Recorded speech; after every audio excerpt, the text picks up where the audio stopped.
Donc effectivement, pas de panique quand même, c'est ce qu'a l'air de dire le ministre de la Santé.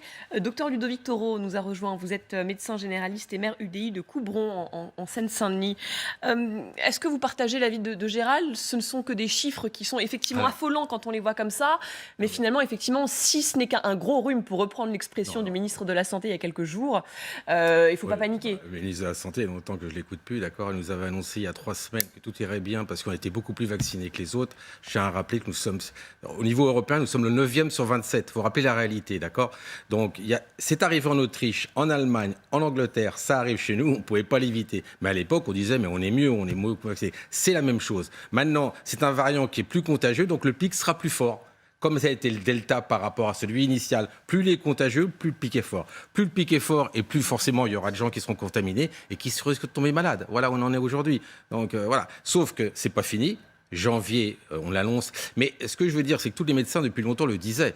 Parce que M. Olivier Véran, il va voir le Haut Conseil scientifique, on en a besoin. Là, pour savoir si on va réduire ou pas le nombre de jours d'isolement. Parce qu'en janvier, si on maintient le même jour, en effet, on risque d'avoir des problèmes à tous les niveaux. Donc voilà, le Haut Conseil scientifique... On va y venir. Oui, on va y venir. Mais tout ce que je veux vous dire par là, c'est qu'on aurait pu prendre quelques mesures quand même pour limiter cela. On ne passera pas à travers parce qu'en effet, Omicron va chercher tout le monde. Et je veux dire, il est le plus contagieux, on le voit bien dans les consultations. Tout le monde l'attrape et notre entourage aussi. Et il ira chercher les non-vaccinés et ceux qui ont les anticorps qui ont baissé du fait de ne pas avoir eu la 3e dose. Alors il dit quelque chose, c'est ça finalement le vrai danger à l'heure qu'il est, docteur? Oui, c'est les personnels soignants, c'est les hôpitaux, c'est ceux qui travaillent dans les hôpitaux. On a des lits en moins, on a des gens, on a bien vu qu'aujourd'hui il manque, on ferme des services d'urgence régulièrement en France et ils vont arriver aux urgences. Donc aujourd'hui on a un problème seulement qu'on a diminué par rapport à avant le nombre de lits disponibles par manque de personnel. Donc forcément, s'il y a beaucoup d'hospitalisation, on va se retrouver dans une situation très compliquée. Mais je parle aussi bien de la médecine hospitalière que de la médecine de ville. C'est un tout. Je veux dire, on en parlera, on avait dit, on en parlera après la crise de la médecine, mais il faudra en parler un jour, parce qu'au niveau médecine de ville et soignants de ville, c'est aussi une difficulté majeure aujourd'hui. Alors, faut-il des mesures supplémentaires? On va écouter un son de cloche, celui de Martin Blachier sur LCI hier. Lui, il le dit, non, finalement, la stratégie d'Emmanuel Macron, c'est la bonne. Local sur ce plateau.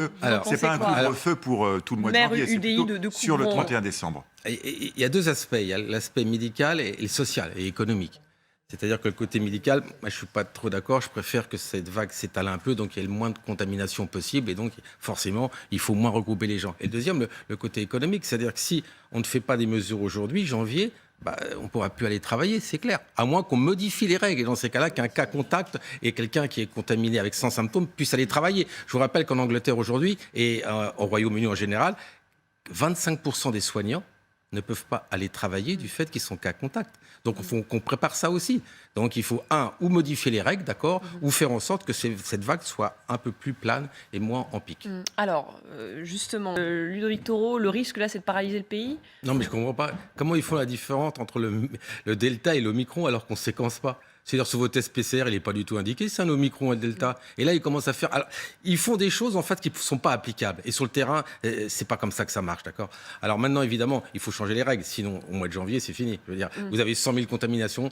Imaginez quoi contact, vous trouvez au moins 5 ou 6 personnes autour. Voilà, c'est pas possible. Donc, ça va changer. Les règles vont changer, comme elles vont changer en Angleterre, elles changeront sans nous. Sinon, janvier va être très compliqué d'un point de vue économique et sociétal. Je suis assez d'accord avec Ludovic. Il faudrait qu'on ait une idée précise de est-ce qu'on a déjà le Omicron qui est majoritaire et à ce moment-là, on pourrait changer les règles, mais pour l'instant, on ne le sait pas. Alors, on ne peut pas aller séquencer tous les prélèvements, ça serait extrêmement coûteux. Là aussi, il va falloir se poser la question quand même d'arrêter des tests qui coûtent un pognon de dingue, pour reprendre une phrase célèbre. En tout cas, il faut qu'on ait une cartographie selon une technique de sondage pour voir sur le territoire si Omicron est majoritaire ou pas. Si Omicron est majoritaire et si on sait qu'il diminue les risques d'hospitalisation, etc., à ce moment-là, on pourrait se permettre d'élargir, d'assouplir, d'arrêter le contact tracing de l'assurance maladie qui prend énormément de temps, de ressources humaines à l'assurance maladie et qui court après en permanence. On voit bien qu'on ne peut plus tracer les cas, c'est absolument impossible. Et c'est pas très grave. Je crois que ce que je dis est hyper important. On ne séquence pas. Car on arrête de nous faire croire qu'on séquence, on n'a pas progressé en séquençage. On est d'un rapport 1 sur 10 par rapport à la Grande-Bretagne. Donc arrêtons de nous faire croire que quand vous allez, on va vous dire si c'est un Omicron ou un Delta. C'est totalement faux. On n'a pas progressé du tout en matière de séquençage. Ce soir, grosse, il faut être patient. Hein. Gérald, une réaction. C'est devant un labo. Je pense qu'il faut que les gens s'autotestent. Il faudrait, mais ça fait des mois mais qu'on le problème, c'est qu'il manque des autotests partout. Oui, dans les centres commerciaux, des autotests. Pourquoi on les a bloqués dans tous les autres pays? On les a mis. Oui, c'est plus simple. Oui, il y en a en pharmacie actuellement, mais faire des PCR. 3 mois après, c'est ce que recommande à l'instant. On vient d'avoir cette information, la Haute Autorité de Santé. Vous le dites. Aussi, ça vous semble un peu trop rapide, docteur? C'est pas ça, il faut des études. On peut descendre aussi à 2 mois et à 1 mois. C'est-à-dire qu'on était à 6, on passe à 5, on passe à 4, on passe à 3, à 2. Faites les deux d'un coup, comme ça on n'en fera plus d'autres. Excusez-moi, il faut des preuves, d'accord? Je pense que l'Haute Autorité de Santé, moi j'ai pas vu du tout ces études qui montraient qu'il fallait le faire à 3 mois. Il est indéniable que ça chute, et on le savait très bien. À 4-5 mois, et j'étais la première victime. Mais là, descendre à 3 mois, excusez-moi, voilà. Question, quoi. C'est bien à 4 mois. Les gens, d'ailleurs, on s'est mis jusqu'au 15 janvier. Donc, sinon, ça va être un encombrement monumental partout, quoi. Je veux dire, je vois pas pourquoi on fait ça. Hein. Un message à la Haute Autorité de Santé. C'est pour mettre la pression pour qu'on fasse enfin un vaccin qui est efficace sur les variants en cours.